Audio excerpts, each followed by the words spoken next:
Salut tout le monde, j'espère que vous allez bien. Bienvenue à l'ultime classement. C'est la première. C'est la première sur cette chaîne YouTube. Une série où est-ce qu'on va prendre la peine de seulement faire un classement des meilleurs ou des pires choses, tout dépendant de la thématique que je vais mettre dans la Ligue nationale de hockey. Présentement, vous regardez une liste des meilleurs capitaines que j'ai dressés aujourd'hui. Série qui se prend pas au sérieux, hein. Je veux dire, c'est une liste qui est faite par moi-même. J'ai pas été chercher des pros ou des insiders pour faire ça. Fait que je peux me tromper, c'est vraiment vu d'un partisan strictement, d'un gérant d'estrade. Fait que c'est ça, je pense que c'est un autre type de contenu à la chaîne qui... je pense que ça va juste permettre de diversifier l'offre sur la chaîne. Et puis, je sais que vous êtes, avec la dernière vidéo que j'ai faite de mi-saison, qui a duré presque une trentaine de minutes et plus, je pense qu'il y a eu beaucoup de personnes qui étaient contents de voir une vidéo aussi longue sur la chaîne. Fait que j'estime qu'il doit y avoir quand même beaucoup de gens qui doivent l'écouter un petit peu plus sous forme balado, tu sais, juste entendre parler, pas nécessairement écouter la vidéo en tant que telle. Fait que à ceux-là qui font ça, justement, là, si je sais pas, moi ça arrive que tu rouvres ma vidéo en même temps que tu fais le ménage, que tu fais à manger, que tu fais whatever, je te salue et je te remercie de prendre le temps de faire ça en fait. Et puis ouais, cette liste-là, comme je disais, ça va être, dans le fond, c'est la première de l'ultime classement et on va classer du meilleur au pire capitaine dans la Ligue nationale de hockey. Donc, j'ai fait une espèce de tier list que je vais vous montrer à l'écran qui est très, très visuel.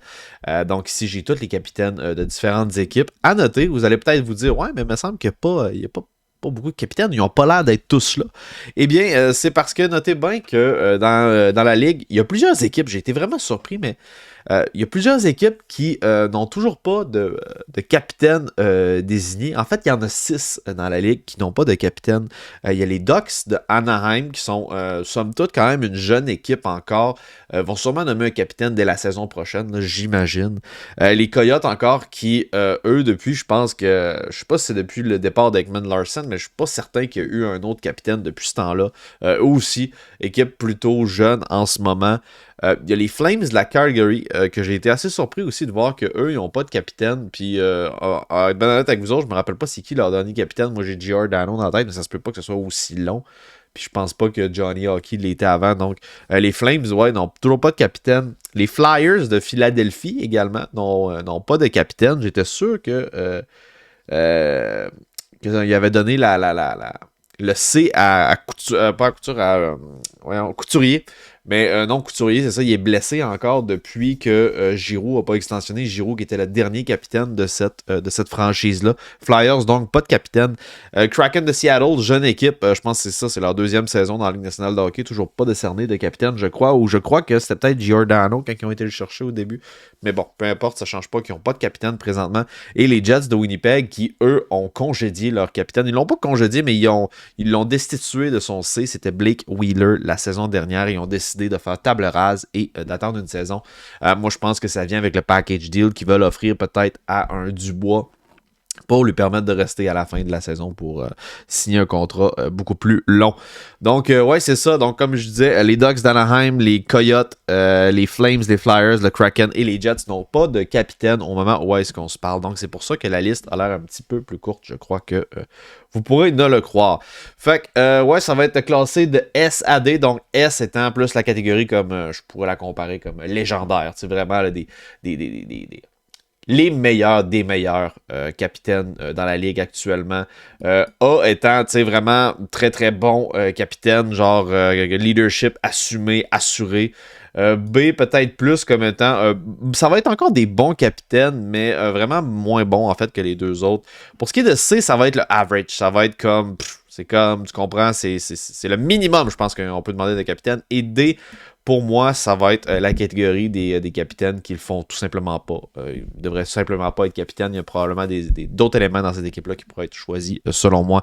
Et puis, comme je disais, il y a 3 choses que je vais surtout me fier pour être capable de faire cette liste-là, parce que vous comprendrez qu'elle est sujette à énormément d'interprétations personnelles, mais il y a surtout 3 paramètres, je pense que je vais surtout tenir en compte. Un, ça va être le leadership, c'est sûr et certain, donc on va comparer un petit peu le leadership de certains.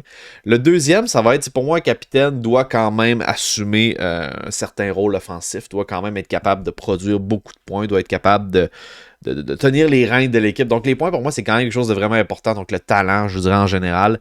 Et parce que je veux pas le talent, c'est quand même important là, quand que tu tires de l'arrière, que tu as besoin d'envoyer un message, tu as besoin que ton capitaine show up, tu as besoin des fois que ce soit lui qui prenne les rênes. Donc ouais, le talent va certainement être un deuxième facteur très très important. Et le troisième, c'est la longévité. Je pense que c'est important de savoir que tu sais, il y a des capitaines là-dedans qui sont vraiment plus dans leur prime. Ça fait juste tellement longtemps qu'ils sont là, sont dans leur rôle, sont encore capables d'assumer ce rôle-là, peut-être avec une production offensive moins intéressante, mais ont toujours le même talent, puis sont toujours là pour avoir un bon leadership. Donc, pour moi, ces trois facteurs-là, comme je disais, la longévité, le talent et le leadership, c'est vraiment les trois choses les plus importantes pour le rôle de capitaine. So, let's jump into it. Le premier que j'ai mis sur la liste, ici, Alexander Barkov, qui pour moi son leadership n'est certainement pas à contredire du côté de la Floride. On l'a vu là, avec son retour au jeu. En plus, ça l'a vraiment fait du bien. Pas les Flyers, mais les Panthers, qu'on a l'impression qui des fois tournent en rond sans ce capitaine-là. Puis je l'ai mis A parce qu'il est encore assez jeune, même si ça fait déjà un petit bout de temps déjà qu'il est capitaine, il est quand même assez jeune, il lui reste encore pas mal plus de hockey, je pense, devant lui que ce qu'il en a déjà joué encore. Et puis, je pense qu'il va assumer ce rôle-là encore longtemps. Énormément de talent. Fait partie, je m'en allais dire fait partie, mais selon moi, c'est la meilleure manière de la Ligue nationale de hockey pour ce qui est des feintes. Puis tout, vous allez peut-être dire que Zegras va prendre la relève, mais par ses pairs, en tout cas reconnu par ses pairs à travers la Ligue nationale de hockey, j'ai déjà vu ça une fois sur YouTube. Je me rappelle plus c'était à travers quel genre d'événement, mais tout le monde reconnaissait que la meilleure manière, c'était définitivement Alexander Barkov de ses pairs. Donc pour moi, Alexander Barkov, élément très très important, difficilement remplaçable de son équipe. Pour moi, c'est vraiment un true leader. Donc ça va aller dans A. Pour ce qui est d'Alexander Ovechkin, j'hésiterais, je voudrais le mettre dans la catégorie des légendes parce que ça fait tellement longtemps qu'il fait ça. Ça fait juste tellement longtemps qu'il fait ça que c'est le capitaine de cette franchise-là chez les Capitals de Washington. Va courir après tous les records. Donc, skillful, longévité, c'est quelqu'un qui est là depuis très très longtemps.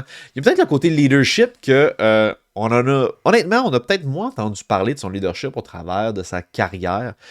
C'est sûr que c'est un gars qui est capable de changer l'énergie drastiquement dans une game, pas rien que d'un seul coup de bâton, mais également d'un seul coup d'épaule. On l'a vu souvent distribuer des grosses mises en échec pesantes, des fois drop les gants, capable de, comme je l'ai dit, capable de marquer à peu près de n'importe quel endroit. Donc, et puis, ça fait tellement longtemps qu'il est là. Parmi c'est ça, c'est probablement l'un des meilleurs joueurs de la Ligue nationale de hockey. Fait qu'il va mériter le spot de S, mais peut-être que les gens vont pouvoir argumenter avec moi et dire ouais, mais son leadership n'a jamais été tant prouvé que ça. Quand même gagné une Coupe Stanley également. Donc, peut-être. Moi, c'est le genre de capitaine que j'entends beaucoup moins parler pour son leadership que pour son talent, que bien d'autres qu'on va nommer plus tard, entre autres, où est-ce qu'on entend beaucoup parler de leur leadership, on n'entend pas nécessairement parler de leur prouesse sur la patinoire. Donc, c'est ça, le leadership d'Alexander Ovechkin, j'ai peut-être un petit peu plus un doute, mais une chose est sûre, c'est que juste pour la longévité et puis le talent, c'est assez facile, je pense, de s'entendre de mettre Alexander Ovechkin dans le haut de cette liste-là.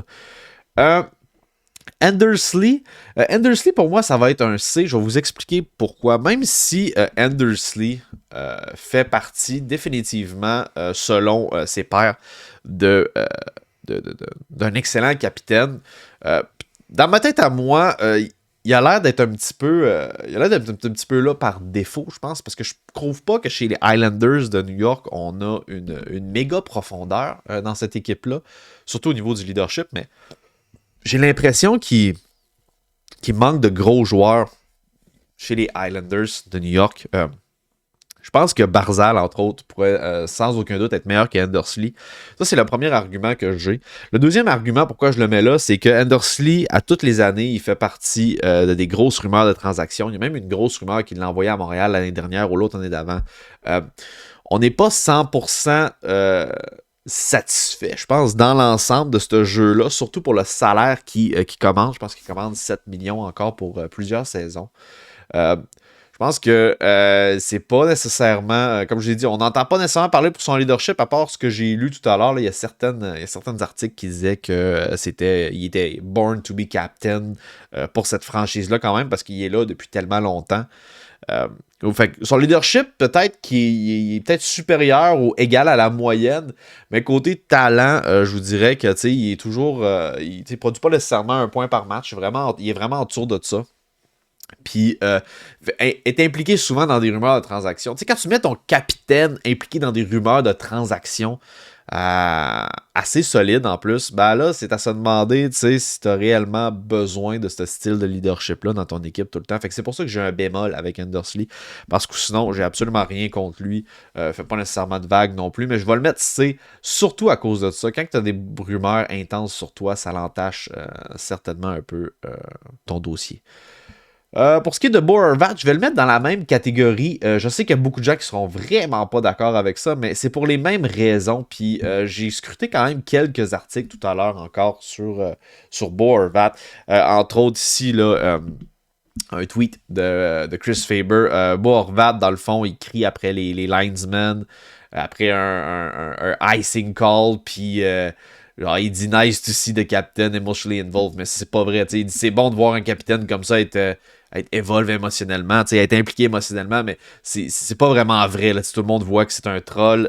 C'est quelqu'un qui aurait de la misère des fois à se comporter du côté émotionnel. Même Boudreau, là, il voit même Horvat, là, son futur est pas certain avec les Canucks de Vancouver. Il y en a plusieurs autres. Là. Il va y avoir des problèmes éventuellement de cap space du côté de Vancouver. On le sait que Brock Besser également est au cœur de plusieurs rumeurs de transactions, mais c'est ça, Bo Horvat, il en fait partie également. Là. Entre autres pour même les Hurricanes qui auraient apparemment eu des pourparlers pour échanger avec les Canucks de Vancouver, mais le prix était beaucoup trop élevé, apparemment. Ici, on a encore... Rutherford qui disait sur Horvat he's looking for his money. Fait que ouais, c'est pas nécessairement le gars qui c'est pas nécessairement le gars qui il a un bon talent offensif. Il est capable de générer des points en masse. C'est pas ça le problème avec Horvat. C'est comme je vous ai dit, c'est le fait que son leadership est parfois questionné. Et puis en plus, comme je vous disais, il est impliqué dans plusieurs rumeurs de transactions. Donc pour moi, ça va être un C, un capitaine OK, un capitaine défaut peut-être à la limite, mais là pour le moment, ça va en rester là pour ce qui est de Bo Horvat. On va voir s'il va changer d'adresse d'ici la date limite. Ces deux-là, entre autres, ça se peut qu'il change d'adresse. Après ça, j'ai Boone Jenner. Boone Jenner. Boone Jenner, pour moi, de ce que j'ai vu également sur les articles que j'avais tombés sur Boone Jenner, c'était un gars qui était reconnu strictement pour son leadership. Ça fait pas énormément longtemps tant que ça qui est capitaine de la franchise. Ça fait quand même un petit bout, mais ça fait pas énormément longtemps. Et c'est pas non plus le gars qui va t'assurer une énorme production offensive. On s'entend, on va aller voir ça direct, guys. Tu sais, Boone Jenner, là, c'est en moyenne combien? C'est beaucoup de saisons d'une trentaine de points. Une vingtaine. Il y a eu une saison à 49 où il a joué tous les matchs ici. Pas joué beaucoup de matchs dans les dernières années. On regarde ça. Pas joué quand même beaucoup de matchs. Il est sur un pace. Il a 22 points en 33 games. Je sais pas s'il est blessé. Il a quand même manqué quelques matchs et tout cette saison. Donc, pas nécessairement une grosse production offensive. Donc, certainement pas reconnu pour son talent offensif tant que ça. Mais est reconnu par ses pairs comme étant un excellent capitaine. Donc, je vous dirais que pour la longévité, c'est intéressant aussi. Donc, pour moi, il ne mériterait certainement pas d'aller dans la case de C, mais plutôt B. Je pense que c'est un peu meilleur que la moyenne, justement, simplement pour son leadership. Mais une chose est sûre, c'est que c'est pas un... J'hésite entre un B et un C, parce que je regarde le line-up que j'ai. Et puis, je pense que... je vais le laisser là, mais il va peut-être être sujet à changer. Okay? Je vous avertis tout de suite. Peut-être qu'il pourrait glisser en C. Ça se peut. Puis C, en passant, c'est pas nécessairement mauvais. Hein? C'est pas comme D, là, ça c'est sûr et certain. Alright, so... Je vais le laisser là pour le moment, mais ça se peut qu'il change. Prochain, c'est Brady Tkachuk. Brady Tkachuk, pour moi, ça va être un esti de bon prototype à leadership. Ça va être un méchant bon prototype dans cette ligue-là. Pour moi, il va être un B pour le moment parce qu'on n'a toujours pas été capable à Ottawa de trouver un certain rythme malgré cette candidature-là. N'a pas une longue longévité, ça fait pas tellement longtemps. Lui, dans le fond, il a signé son contrat à long terme avec les Sénateurs d'Ottawa et puis il a eu son signe de capitaine. Mais on voit qu'il manque quelque chose encore avec cette équipe-là, puis on semble pas nécessairement comprendre. On est beaucoup moins patient. C'est un gars qui est impliqué beaucoup émotionnellement, va toujours être là pour protéger ses coéquipiers, on le sait, capable de dropper les gants souvent, un bon potentiel offensif également. C'est un joueur all-around qui est vraiment intéressant. Pour ça que, selon moi, il est un peu meilleur que la moyenne. Ça, c'est sûr, capable de générer de l'offensive, très talentueux, là pour ses gars, un bon leadership. Je peux pas le mettre plus haut parce qu'il est encore jeune carrière, et c'est ça fait pas longtemps qu'il est capitaine de cette équipe-là, mais en plus de ça, son équipe est dans l'eau chaude là, présentement, parce qu'on a des attentes, avec les Sénateurs d'Ottawa, et ça fait plusieurs années déjà là, qu'on est patient, qu'on pense qu'on a une bonne équipe qui est capable de nous amener loin. Et puis cette année, certainement que je pense qu'on pense, du côté des Sénateurs, on pense que la reconstruction était définitivement terminée, qu'on allait être une équipe très compétitive dans notre association, et on l'est toujours pas. Et puis, je parlerais de pointer du doigt que c'est de la faute de Brady Tkachuk, mais je pense que son leadership devrait être un peu plus assumé à ce stade-ci. Là, il devrait monter un cran son leadership, ce qui n'a peut-être pas été réalisé depuis le début de la saison encore. Donc pour moi, c'est un B pour ce qui est de Brady Tkachuk. Sinon, Connor McDavid. Connor McDavid, je vais vous dire pourquoi je le mets quand même dans ici. Je le mets en S, puis ça va être strictement à cause de un facteur. Ça va être à cause de son talent. Okay? Ça va être strictement à cause de son talent parce que son leadership n'a pas été prouvé encore. Puis même qu'il y a beaucoup de gens qui doutent du leadership de Connor McDavid à l'intérieur de cette équipe-là. On le voit peut-être pas nécessairement comme étant un leader qui serait capable d'aspirer aux grands honneurs juste par son leadership. Peut-être reconnu même comme étant un petit boudeux, peut-être à l'intérieur de son club. Quelqu'un qui chigne beaucoup. Qui fait souvent des pièces individuelles, qui n'a pas besoin de personne, mange de puck, mais t'es le meilleur joueur de la Ligue nationale de hockey. Je veux dire, il est même pas comparable à un autre joueur présentement dans la Ligue là, au niveau des points. Puis par lui tout seul, il est capable de faire gagner son équipe, faire changer de match d'un bout à l'autre. C'est strictement parce que c'est le meilleur joueur de la Ligue. Je suis pas en train de vous dire que c'est le meilleur capitaine. Vraiment pas. Peut-être pas le meilleur capitaine du côté de leadership. Puis même si son leadership est un D, peut-être, ou est un C, son talent est tellement énorme qu'il compense pour ça. Puis aussi à la longévité, ça fait quand même plusieurs saisons qu'il est capitaine de son équipe.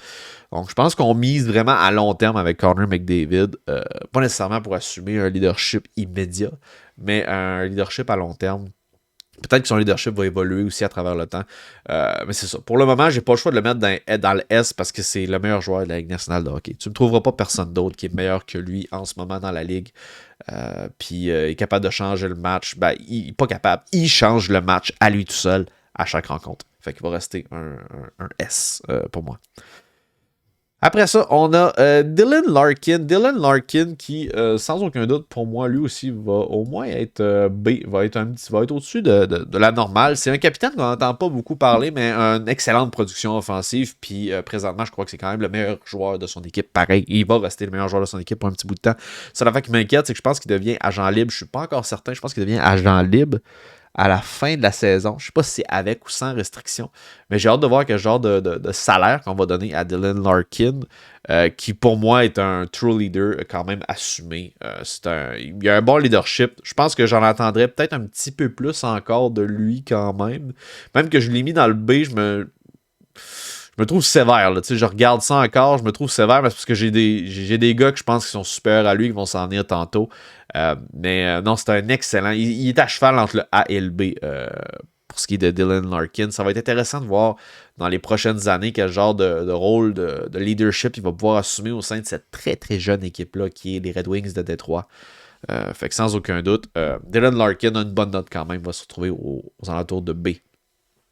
Pour ce qui est de Gabriel Landeskog, j'hésiterais à le mettre dans le S ou dans le A, mais je vais le mettre dans le A. Je l'aurais mis peut-être S, mais je vais le mettre. Je vais le garder ici. Je vais le garder dans le A.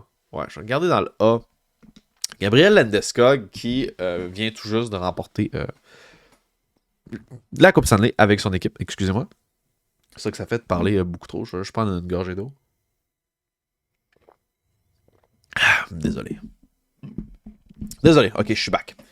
Ouais, Gabriel Landeskog qui, lui aussi, ça a été... c'est un bon joueur qui produit offensivement, toujours là pour ses gars aussi, un excellent leadership qui est pas contestable, puis il y a des meilleurs joueurs au sein de cette équipe-là. Je pense que... je vais juste... Ok, j'étais déjà sur ça. Je pense que honnêtement, tu sais, Makar comme joueur est déjà supérieur à Landeskog. Je pense également que McKinnon est meilleur que Landeskog. Peut-être même que Rantanen est pas mal égal, sinon peut-être même meilleur que Landeskog en termes d'offensive. Mais c'est là que tu vois que l'offensive, ça vaut ce que ça vaut quand tu es capable d'avoir un capitaine, un true leader dans ton équipe, quelqu'un qui est capable de vraiment prendre les rênes dans n'importe quel moment. C'est un gars qui drop les gants pour n'importe qui. Je sais pas, est-ce que c'est lui qui a accepté un salaire plus bas? Je m'en rappelle plus. Je me rappelle plus s'il a accepté un salaire plus bas, mais je sais que McKinnon l'avait fait pendant quelques années avant qu'il accepte son méga salaire de 12,4, là, je pense, cette année. Mais, ouais, c'est ça. Gabriel Landeskog, qui, je pense que, tu sais, overall, c'était un joueur d'équipe bien identifié à l'intérieur de son noyau. Puis, comme je l'ai dit, il y a tellement de profondeur dans cette équipe-là. Il y a tellement de talent que de le voir capitaine, alors que c'est pas nécessairement lui le meilleur joueur de cette franchise-là. Je pense que ça en dit long sur le leadership qu'il doit exercer à l'intérieur de la chambre. Et puis, bonne production offensive, comme je vous disais. Il n'a pas été épargné, par exemple, par les blessures depuis quelques saisons. Mais, selon moi, fait partie des meilleurs, sans aucun doute, des meilleurs capitaines à travers la Ligue nationale de hockey. Donc, j'ai aucun complexe à mettre Gabriel Landeskog dans le A. Pour ce qui est de Jacob Trouba, là, on va se faire plaisir. Moi, je le mets D, OK? Mais je sais que, encore là, il y a du monde qui sont vraiment pas d'accord. Mais Jacob Trouba, pour moi, c'est le genre de joueur qui va t'amener beaucoup plus de marde dans une game de hockey serrée ou menée à haute intensité, qui va t'amener de bien. Puis là, je vous explique. C'est probablement le joueur dans le top 5 des plus salauds de la Ligue nationale de hockey, sans misère. Ce gars-là a quasiment arrêté des carrières à tellement de gars avec des mises en échec plus que douteuses. Toutes ces mises en échec sont, la plupart, là, sont sur le bord de la limite, ok, sont sur la fameuse zone grise. Puis quand tu joues sur la zone grise, ben, ça arrive des fois que tu la dépasses. Puis dans la ligue, présentement, dans les joueurs les plus cochons, moi, Jacob Trouba se trouve dans le haut de cette liste-là, sans problème. J'ai énormément de problèmes avec le talent brut réel de ce joueur de hockey-là. Je ne crois pas qu'il soit aussi bon que ce que certains lui donneraient ou encore à la hauteur de son contrat de 8 millions de dollars encore jusqu'en 2026. 28 ans, encore de la marge de manœuvre pour s'améliorer, mais genre on le sait quel genre de joueur que c'est. Là. C'est un joueur cochon, c'est un joueur qui est avec les Rangers depuis pas tant longtemps que ça, puis c'est pas un capitaine que ça fait aussi longtemps non plus qui est là. On va regarder ensemble, tu sais, pour ce qui est de la production, pour ce qui est de sa production offensive, vous allez me dire c'est un défenseur, je comprends ça. Présentement, il est sur un beat de 14 points en 45 rencontres. Peut définitivement faire mieux pour un contrat de 8 millions de dollars. Ça, c'est sans aucun doute. Moins 6. Les Rangers qui ont besoin de leur corps arrière. Ils ont besoin de leur capitaine pour pouvoir aspirer à aller loin en séries éliminatoires cette année. Puis pour moi, là, Jacob Trouba, c'est juste trop un joueur émotionnellement instable, trop cochon pour être capable de... J'aime pas le style de jeu que ce gars-là joue. Je trouve que c'est un peu... c'est du old school hockey. Puis je pense qu'il serait meilleur que ça à pas jouer autant cochon. Puis moi, je l'aime pas ben Jacob Trouba. Je pense que vous l'avez vu dans mon discours. Puis en plus, définitivement, il pourrait avoir des meilleurs joueurs dans cette équipe-là qui pourraient avoir le rôle de capitaine, selon moi. Je sais pas, je connais pas le leadership de Zibanejad ou encore le leadership de Panarin, mais définitivement, je pense que si Zibanejad avait un peu de leadership à travers cette équipe-là, serait certainement un meilleur capitaine que Jacob Trouba, j'en suis persuadé. Fait que, ouais, Jacob Trouba qui se trouve, selon moi, dans le bas de ma liste, qui serait certainement pas le joueur que j'étiquetterais comme étant le leader de mon équipe, juste parce qu'il peut me mettre tellement dans la merde, il peut me mettre tellement dans l'embarras avec ses petites pénalités stupides, puis se faire crisser en dehors du match pour des coups qui sont salauds. C'est un head chaser. Lui, man, il chasse les têtes dans la Ligue nationale de hockey Il est dangereux. Moi, je l'aime pas. Personnellement, c'est un D. Je vois pas ce qu'on trouve à Jacob Trouba, honnêtement. OK. Après ça, j'ai Jimmy Benn. Jimmy Benn qui va avoir définitivement ralenti. OK? Il fait plus partie des gros gars à travers la Ligue nationale de hockey. Il a manqué beaucoup, beaucoup d'actions là, dans ces dernières années quand même. Il y a eu une full saison l'année dernière, 46 points en 82 matchs. Donc, ouais, c'est pas ce qu'il y a de fou. Fini avec moins 13 quand même. Sa production offensive s'est un peu améliorée cette saison, mais ça faisait une couple d'années qu'il avait ralenti, là, 53, 39, 35, 46. Il n'a pas été là non plus de tous les matchs. Mais c'est un gars qui est là depuis tellement longtemps avec les Stars de Dallas que, même à l'intérieur de ce club-là, j'aurais de la misère à vous imaginer un meilleur leader présentement. Je pense qu'ils ont quand même d'autres bons joueurs de hockey. Séguin, entre autres, est un bon joueur de hockey, même si lui aussi a énormément ralenti quand même. Il y a Jason Robertson également, il y en a d'autres. Mais je pense que pour le moment, peut-être en attendant que Jason Robertson en prenne plus large dans cette équipe-là, Jimmy Benn va pouvoir continuer son rôle de leader. Puis je n'ai pas de complexe avec ça non plus. Lui qui touche quand même un important salaire. Là. On parle d'un salaire de 9,5. C'est pas rien encore jusqu'en 2024-2025. C'est pas si loin que ça. Mais quand même, c'est quand même un contrat qui est assez important. Donc, est-ce qu'il joue pour son argent? Vraiment pas. Mais il est juste là depuis tellement longtemps que j'aurais de la misère à le mettre plus bas que B quand même parce qu'il a donné des gros services à cette équipe-là. Puis définitivement, ça reste l'un de leurs joueurs qui est quand même important. Le prochain, c'est Jared Spurgeon. Jared Spurgeon, je suis un petit peu embêté. Pas l'air d'un gars qui doit déplacer de l'air. C'est pas quelqu'un qu'on entend énormément parler également. J'ai entendu beaucoup de rumeurs de transactions il y a 1 an ou 2, je pense, entourant Jared Spurgeon. Je sais pas si c'est parce qu'il était à la limite de son contrat. On va aller voir. En tout cas, il a signé un contrat de 7,5 jusqu'en 2026-27. Est-ce que c'est le meilleur joueur, définitivement? Est-ce que c'est vraiment le meilleur joueur du Wild du Minnesota? Ça, c'est sûr que non. Mais il est là depuis toujours, man. Check ça. Il est là depuis 2010-2011. C'est fou, là. Pensez-y, là. 2010-2011. C'est fou. Ça fait 12-13 ans qu'il joue à travers cette ligue-là et qu'il joue seulement avec le Wild du Minnesota. Même si il a été repêché par les New York Islanders. Fait que ça en dit long. Je veux dire, ils ont été le chercher vraiment tôt dans sa carrière. Production constante. Jamais été là vraiment tous les matchs dans une saison régulière non plus, mais toujours une production constante entre 40 et 30 points, des fois saison de 25. OK, là, il est en 21 en 43. Comme je vous ai dit, c'est pas le joueur le plus talentueux à travers son équipe même, à travers la Ligue nationale, certainement pas, mais peut certainement compléter un top 4, top 2 dans son équipe de façon régulière. Je connais pas le leadership de Jared Spurgeon, je pourrais mal me prononcer là-dessus, mais pour ce qui est de la longévité, ça fait longtemps qu'il est avec le club. Peut-être que c'est un choix par défaut, un choix logique, bref, je sais pas, vous me direz ce que vous en pensez. Il y a peut-être des gens qui connaissent un petit peu plus le défenseur que moi, mais juste, ouais, je pense que le fait que je le mette, le fait que je le connais peut-être pas plus que ça va certainement jouer un facteur dans ma prise de décision à le mettre dans le C. Peut-être que c'est un bien meilleur leader que je crois, mais pour ce qui est du talent brut, on le voit là, dans les chiffres, c'est pas nécessairement ce qu'il y a de mieux. Puis, mais ça fait longtemps qu'il est avec son club, fait qu'il doit certainement être très très apprécié de cette franchise-là, ça c'est sûr. OK. Next one. Lui, écoute, je vais le mettre dans le A. John Tavares avec les Maple Leafs de Toronto. Puis la seule raison pour laquelle je ne le mettrai pas dans le S, c'est que même si c'est un true leader assumé, ok, c'est un gars qui a été capitaine partout où il est passé, il a été capitaine pendant des années avec les Islanders, capitaine pendant des années avec Toronto. Je sais que les gens que les gens le respectent énormément à Toronto.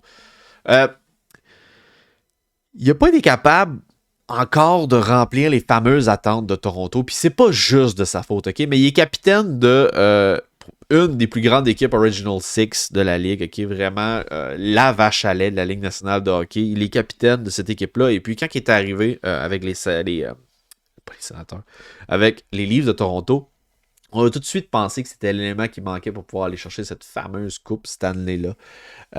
Et puis, pas été capable de passer une première ronde des playoffs encore depuis son arrivée. Je pense que c'est la seule raison pour laquelle je le mets pas dans le S pour de vrai. Puis même si il y a eu des séries un petit peu plus difficiles avec Montréal quand il s'est fait frapper par Corey Perry, là, on se rappellera tous de cette image-là. C'était terrible, le genou dans la gueule. Euh, malgré tout ça, lui, ça passe ou ça casse. Là. Si ça passe pas encore le premier round des séries, là, il va pas être étiqueté comme étant un des très bons capitaines de cette franchise-là, même si c'est un excellent joueur de hockey, encore un excellent potentiel offensif, il joue des grosses minutes. Un capitaine qui est très respecté à travers la Ligue nationale de hockey. Je peux pas le mettre vraiment meilleur que Barkov puis Landeskog pour les accomplissements encore, je vous dirais. Longévité, ça fait longtemps, comme je vous ai dit, qu'il est capitaine. Il a un bon skills. Leadership, c'est là où je me questionne des fois un petit peu parce que là, il est pas capable de mobiliser son groupe de leaders pour pouvoir les rendre meilleurs. Il est pas capable de mobiliser avec son leadership le groupe pour être capable de l'amener à un autre niveau. Et c'est le seul question mark que j'ai avec John Tavares. Fait que c'est pour ça que je peux pas le mettre plus haut que A. Mais il est vraiment pas loin du S. S'il est capable de mobiliser ses troupes à aller beaucoup plus loin encore cette année, définitivement, il va pouvoir se ramasser plus haut dans cette liste. Jonathan Toews, pour moi, lui va faire partie des S également, quand même. Il va faire partie des S, parce que lui, ça fait tellement longtemps qu'il roule sa bosse. Côté longévité, difficile à battre, hein? Il est capitaine depuis quasiment toujours de cette franchise-là, depuis qu'il a commencé à jouer. A remporté plusieurs Coupes Stanley, au moins deux, je sais pas trois, mais je pense qu'il y en a au moins deux. Donc, a amené son équipe aux grands honneurs. C'est sûr qu'il y avait beaucoup d'autres bons joueurs à travers cette équipe-là qui l'a certainement aidé. On pensera entre autres à la grosse défensive qu'il y avait avec Seabrook qui, dans le temps, qui était vraiment des murs. Leur gros gardien de but ou aussi Patrick Kane. Donc, oui, c'est sûr et certain qu'il y avait beaucoup d'éléments, mais il faut que tu sois capable de les mobiliser. C'est comme je vous ai dit, c'est pas...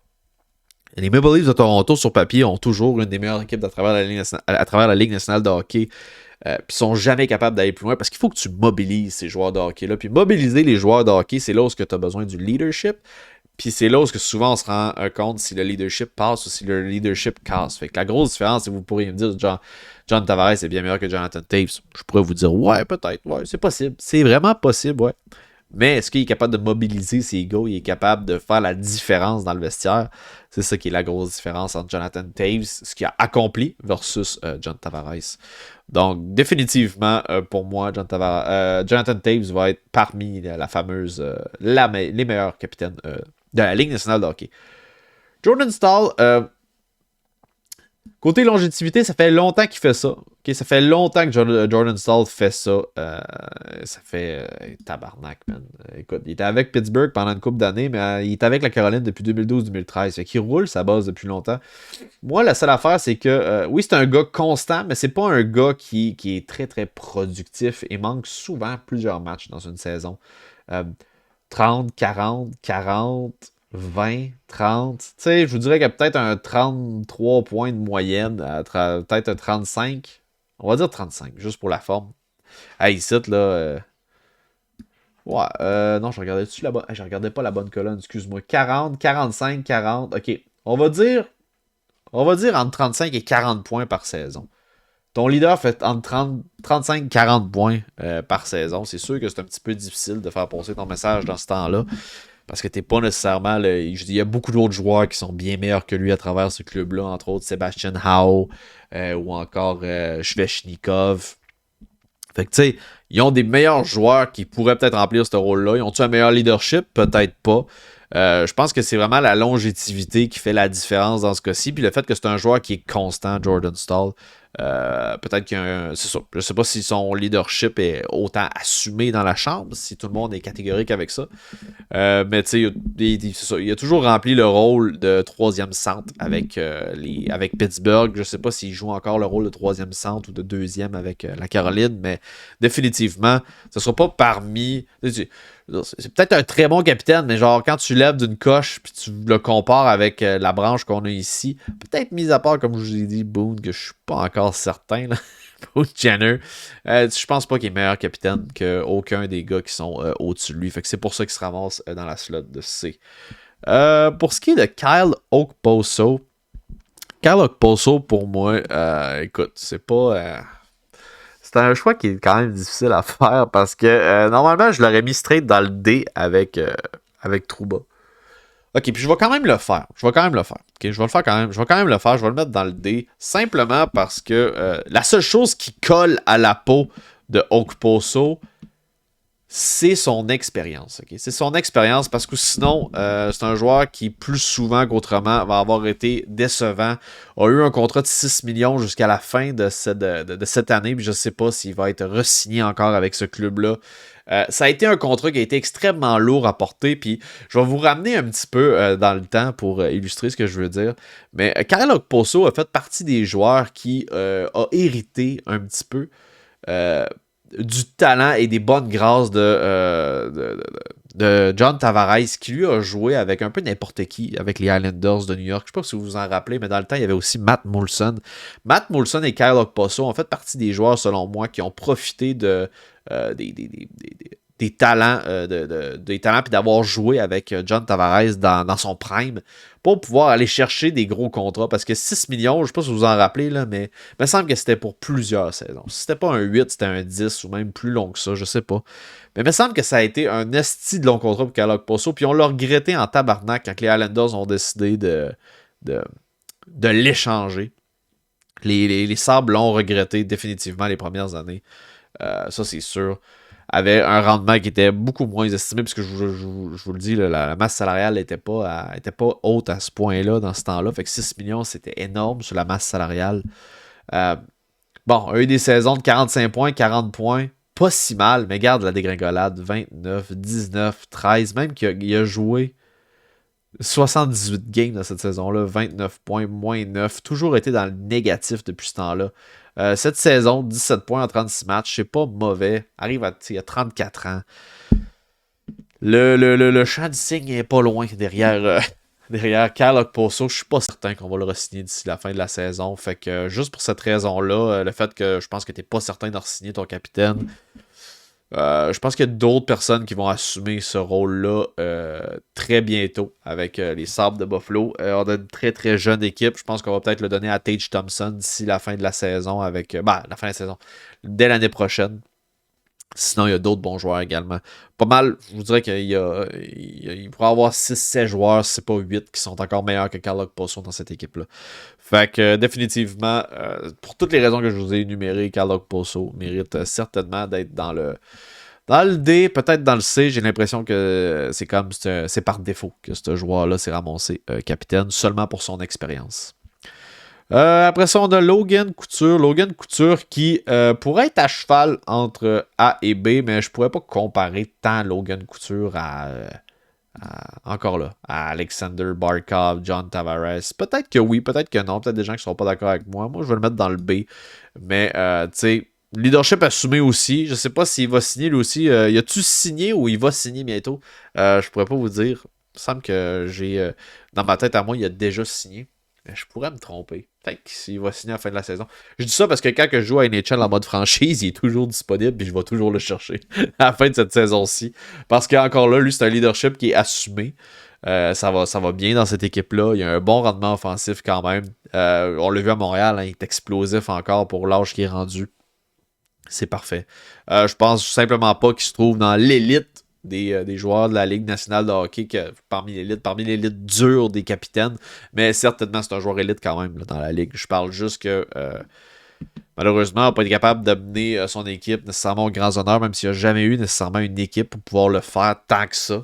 Ça fait longtemps qu'il est là également. Je vous dirais que je suis à cheval entre le A et le B. Il aurait pu être dans le A, mais pour l'exercice, je vais le mettre dans le B quand même, Logan Couture. Ensuite, on a Mark Stahl. Moi, je suis pas un fan de Mark Stahl. Vous allez peut-être pas être d'accord avec moi. Mark Stahl, pour moi, c'est l'exemple parfait de Pacioretty à Montréal. Je pense qu'on le met dans le rôle de capitaine parce qu'on n'a pas le choix. OK? Honnêtement. Je sais qu'on irait voir ses statistiques, puis c'est quasiment un capitaine d'un point par match. Donc, le talent est là, définitivement. A manqué énormément de matchs à cause des blessures. Regarde, depuis qu'il est avec les Sens, ses derniers matchs avec les Sens, il a joué du 80, 75, 71 matchs. Mais après ça, là, 58, 59, 18, 65, 55, 37, 43. C'est un joueur qui est pas là la moitié du temps. C'est la réalité. Même si tu vas chercher un point par match, c'est un joueur qui est pas là la moitié du temps. Puis, avec le salaire qui commande de 9,5 millions encore jusqu'en 2026-27, je pense qu'on a juste été pour la facilité du côté des Golden Knights de Vegas, même si quand j'avais pogné cet article-là, ça disait, bon, des raisons pourquoi il avait été choisi capitaine, ben, c'est parce que justement, c'est un joueur qui est passionné, mais quand même, je vous dirais que j'ai l'impression que c'est un joueur qui est là par défaut. Il est là par défaut parce que c'est probablement le meilleur joueur de son équipe, mais bon. Quoi dire de plus de Mark Stone? Moi, j'ai toujours trouvé chigneux puis overrated. Je vous l'avoue, c'est vraiment pas mon joueur préféré. Pour moi, ça va être un C définitivement. Nick Suzuki. Nick Suzuki va se ramasser dans le C simplement parce qu'il n'a pas fait encore la démonstration de son leadership avec le Canadien de Montréal. Et pas sur un pace d'un point par match non plus. Va probablement l'être un jour. Et très très jeune capitaine. Donc aucune longévité. Fait que c'est vraiment juste pour ça, guys. Parce que Nick Suzuki, je pense qu'il va devenir un très grand capitaine pour le Canadien de Montréal. Va aspirer à beaucoup plus que ça. Mais nouvellement leader depuis le début de cette année. Donc vraiment ça, j'ai pas le choix de le mettre low tier. Après ça, pour ce qui est du talent, il fait pas nécessairement encore un point par match, mais est pas loin de ça quand même. Fait que c'est bien, mais il y a encore de la place pour s'améliorer. Et puis, pour ce qui est du troisième point, comme je disais, c'était attends une minute, longévité, talent. J'ai pas eu un blanc.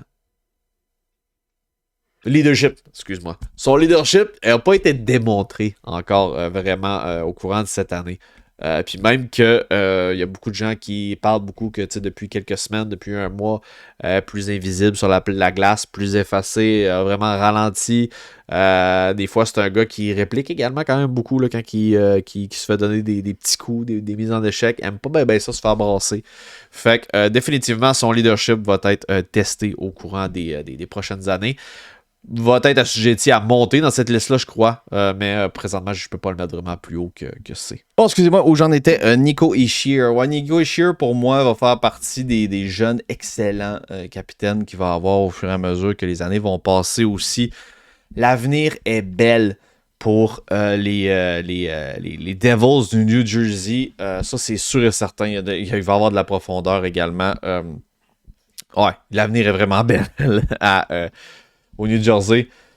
Excellent capitaine quand même présentement sur un bon pace aussi, gros talent offensif. Je vous dirais que, comme je l'ai dit, je suis pas. Ça fait pas tellement longtemps. Ça fait un petit bout quand même qu'il est capitaine, mais je vous dirais que définitivement, il va peut-être être assujetti à monter dans cette liste-là. Mais pour le moment, B, je suis bien à l'aise avec ça. Bon, Patrice Bergeron, j'ai-tu vraiment besoin de parler de Patrice Bergeron? Honnêtement. J'ai-tu vraiment besoin de vous parler de Patrice Bergeron? Ou d'avoir à expliquer pourquoi je le mets là, vraiment? Non, je pense pas. On passe au prochain. Roman Josi, meilleur joueur de son équipe, je vais le mettre quand même assez haut dans ma liste. Je vais le mettre avec A parce que dans son rôle, il est excellent. Il produit, c'est un bon défenseur, ça fait longtemps qu'il est là, ça fait pas tellement longtemps, ça fait pas si longtemps que ça qu'il est capitaine, mais ça fait longtemps qu'il est avec cette équipe-là. Roman Josi, c'est une machine, fait encore partie des meilleurs défenseurs de la Ligue nationale, même encore aujourd'hui. Très, très. Puis lui est capable de faire produire n'importe qui. Hein. Fait qu'il y a également un leadership qui est assumé. Vraiment, j'ai aucun complexe à le mettre aussi haut dans cette liste-là. Ryan O'Reilly a gagné une Coupe Stanley aussi. Bon leadership, bon pace. J'hésite à le mettre en A et B. Je pense que je vais le mettre dans le A avec les Blues de Saint-Louis. Lui aussi, je pense qu'il est signé encore pour un hostie de bon bout. Ryan O'Reilly, il est signé pour un bon bout? Je pense que... Là, je viens de pogner un blanc. Je sais pas s'il est signé ou il va signer. En tout cas, peu importe. Remporter une Coupe Stanley, définitivement, fait partie des meilleurs attaquants responsables défensivement aussi. Vraiment rapide. Donc, pour ce qui est de ses aptitudes, son talent, lui, c'est sûr et certain qu'il va faire partie des meilleurs aussi. Mais, je vous dirais, ouais, c'est ça. Son leadership a été capable de l'assumer, a été capable de l'expand, de remporter une Coupe Stanley, de faire passer tout le monde meilleur aussi. Ça fait quand même un bon bout de temps qu'il est capitaine aussi. Donc, ouais, j'ai aucun complexe à le mettre dans ce spot-là. Écoute, c'est les deux prochains. Là. Sidney Crosby, Steven Stamkos. quand même que je mettrais Stamkos dans le A, ça serait pas correct ça non plus. Sidney Crosby. Genre, Sidney Crosby, si t'avais à choisir, encore aujourd'hui, là, en 2023, si t'avais à choisir le capitaine de ton équipe, peu importe ce serait qui que t'avais dans ton équipe, puis là, je vous dis, là, je mets Crosby, je mets McDavid, je mets Taves, je mets même Bergeron, je mets Stamkos. Si t'as Crosby dans ce lot-là, dans le lot de tout ceux-là que je vous ai mis sur cette liste-là, tout dans ce lot-là, si vous avez à décerner un capitaine là-dedans, je suis pas mal sûr que vous allez décerner le capitaine à Sidney Crosby. C'est juste pour dire à quel point genre que son leadership est fort, à quel point que ça a été un joueur générationnel qui peut changer l'allure du match n'importe quand. Sidney Crosby, c'est un no-brainer. Et pour les accomplissements de Steven Stamkos également, son talent offensif, encore une fois, justement, son talent, ça fait tellement longtemps, sa longévité, pas le choix de le mettre dans le S également. Donc la liste ressemble à ça, guys. J'espère que vous aurez apprécié cette vidéo-là. Fait qu'à part, mettons, Trouba, Okposo, je vous dirais que c'est tous, dans ce lot-là, c'est tous des bons capitaines. Puis Jenner, je suis à l'aise à le mettre là. Je pourrais le mettre ici, mais je vais le garder quand même ici. C'est le seul que j'ai un doute, Jenner, entre B et C. Mais peut-être que vous le connaissez plus que moi, puis vous pourriez me dire, ok, ouais, là, il y a vraiment à faire dans le B, ou non, si tu te trompes, il devrait être plutôt dans le C, surtout pour ses aptitudes offensives.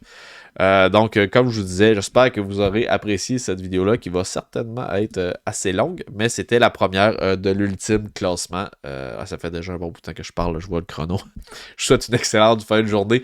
Dites-moi, vous, dans la liste, vraiment, ce avec quoi vous êtes vraiment pas d'accord ou ce avec quoi vous êtes vraiment d'accord. Je suis vraiment curieux de voir qu'est-ce que vous allez dire, guys. Je vous souhaite une excellente fin de journée.